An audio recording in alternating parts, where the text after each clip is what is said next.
আমাদের একটা ন্যায্য দাবি, যেটা হচ্ছে আমাদেরকে প্রপার সময় দেওয়া হয়নি, আমাদের এক্সামের প্রিপারেশন নেওয়ার জন্য প্রপার সময় দেওয়া হয়নি। সেই সময়ের দাবি জানাই আমরা এখানে একটা মানববন্ধন করছি, এখানে কোনো আন্দোলন করছি।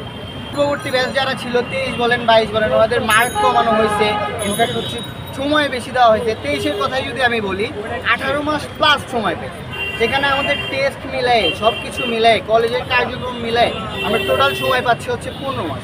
15 মাসের মধ্যে আমরা কোনোভাবেই সিলেবাস কমপ্লিট করতে পারিনি। 50 to 70% maximum student syllabus complete করছে, আর তারা এটার উপর কনফিডেন্ট না যে আমরা এক্সামটা দিতে পারবো।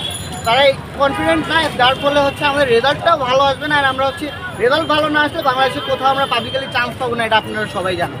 তো আমাদের একটা দাবি জানাইতে আসছে, এটা কোনো আন্দোলন না, এটা হচ্ছে একটা মানববন্ধন। হ্যাঁ, আমরা এইচএসসি ব্যাচ 2024-এ যত শিক্ষার্থী আছে সবাই মিলে একটা মানববন্ধন করতেছে। আমাদের দাবিটা হচ্ছে আমাদের এইচএসসি 24 যেটা আছে এই ব্যাচটার মধ্যে আমরা সময় পেয়েছি টোটাল 15 মাস। হ্যাঁ, তো আমাদের যে সিলেবাসটা এখানে ম্যাক্সিমাম শিক্ষার্থী হচ্ছে ওনাদের সিলেবাসগুলো কমপ্লিট করতে পারে না, যে কারণেই হোক সিলেবাসগুলো কমপ্লিট করতে পারে না।